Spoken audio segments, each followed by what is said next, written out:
भाई साहब 336 रन से तोड़ दिया इंग्लैंड को।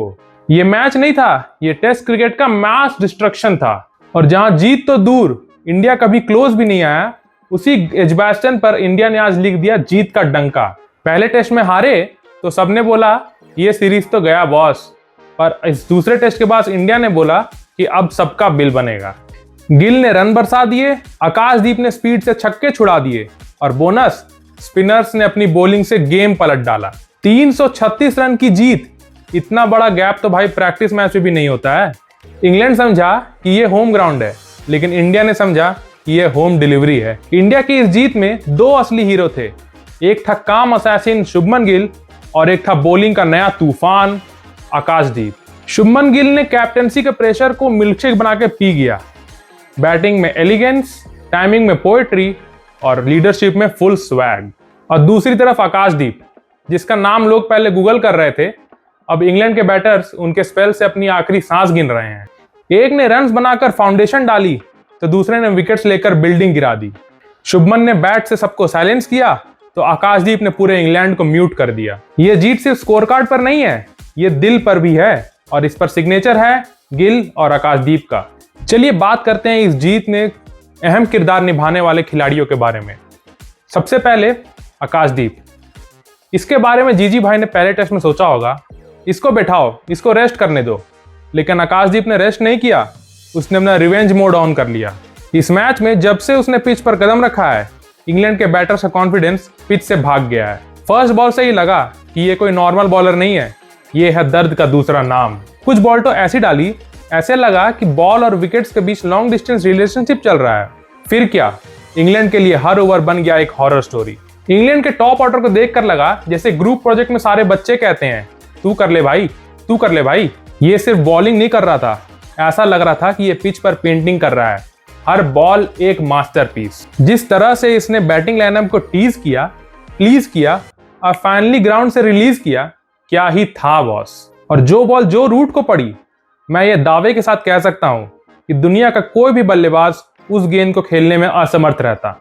उस गेंद पर जो रूट का विकेट लिखा ही था। और फिर टुल्ले हैरी ब्रुक का विकेट, वो तो देखने लायक था बॉस। 1.5 फुट तक बॉल को स्विंग करा दी। उसे देखकर कोई कह सकता था कि ये वही हैरी ब्रुक है जिसने फर्स्ट इनिंग्स में 150 प्लस रन बनाए हैं। वाह आकाशदीप, मान गए यार।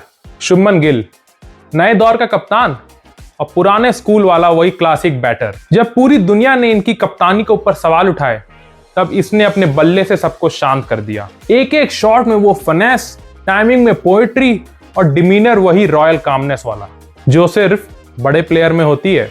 क्रीज पर खड़े थे जैसे अर्जुन, बिल्कुल रेजर शार्प फोकस के साथ, और हर बॉल का जवाब था उनके विल्लो के पास। ना कोई अननेसेसरी अग्रेशन, ना प्रेशर में पैनिक, बस ठहराव, क्लास और लीडर वाला प्रेजेंस। उनकी ये पारी ने ना बस स्कोर कार्ड चमकाया, बल्कि ये बतला भी दिया, Shubman Gill is not the future, he is the present. अरे भाई साहब रुक जाओ सब, ब्रेकिंग न्यूज, प्रसिद्ध कृष्णा में भी विकेट लिया है। जी हाँ, वही प्रसिद्ध कृष्णा जिसे अब तक इंग्लैंड ने नेटफ्लिक्स की तरह बिंज किया था। इतना मार खा चुका था ये कि लोग सोच रहे थे यार इसका स्पेल चल रहा है या सेल चल रहा है।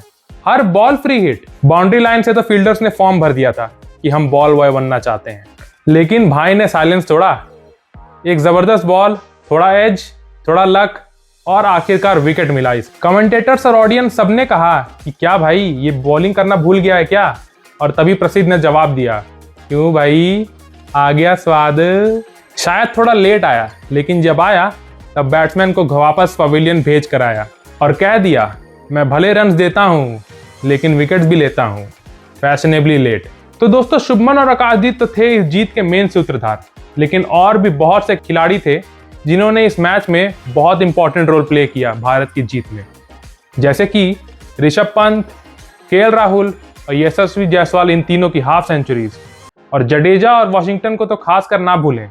इन दोनों की वो पार्टनरशिप जिसकी वजह से भारत ने 587 जैसा पहाड़ जैसा स्कोर खड़ा कर दिया। फर्स्ट इनिंग में हमारे डीएसपी के 6 विकेट को तो भूलना भी नहीं, उसने ही तो पूरा मैच का टोन सेट किया। भले ही हमारे पास बुमराह नहीं थे, लेकिन बाकी सारे गेंदबाज की कलेक्टिव यूनिट ने इंग्लैंड के बैटर्स को धराशायी कर दिया। इंग्लैंड के बैटर क्रीज पर आए तो ऐसा लगा फोन में है बस 5% बैटरी, बिल्कुल भी नहीं टिक पाएंगे। टॉप ऑर्डर गया जैसे मंडे मोटिवेशन, मिडिल ऑर्डर गया जैसे बजट का बैलेंस, और लोअर ऑर्डर तो बस फॉर्मेलिटी ही थी। और जब फाइनल विकेट गिरा तो पूरी दुनिया ने एक ही बात कहा, भारत ने एजबैस्टन फतह कर लिया। No Bumrah, no win in history, no problem. Captain Shubman ने कलम उठाया, अब बॉलिंग यूनिट ने उस पर सिग्नेचर कर दिए।